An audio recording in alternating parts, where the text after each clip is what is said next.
This is Unit 5, Week 1, question number 4. What's the Interstate Commerce Act? As these giant monopolies and corporations dominated American business and society, pressure was put from the public that the government should do something, should stop its reliance on laissez-faire and do something to intervene in the economy to protect consumers. But because Congress can only pass laws relating to business when it's business among the several states, if it crosses state lines, Congress was afraid the only thing they could step in would be businesses that crossed state lines, of which railroads were a major one. In 1887, Congress passed the Interstate Commerce Act to try to prevent folks from the domination of a railroad. When a railroad goes to your state, your town, you only have the choice of that one railroad to ship your products.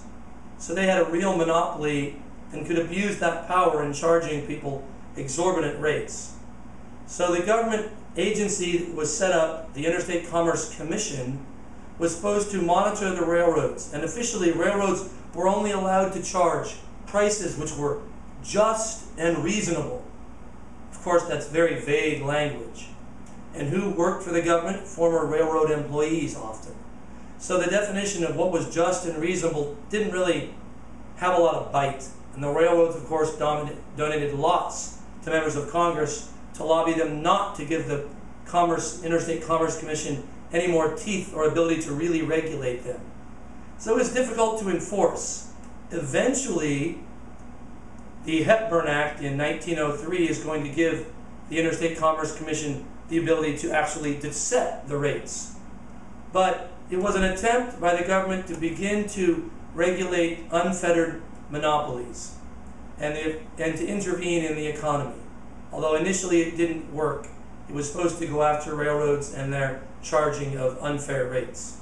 And that's it from some guy in an Aloha print shirt. It was also supposed to control pools and rebates, prevent railroads from giving the same price to everyone, but then big producers, Carnegie, Rockefeller, could get a rebate on the other end.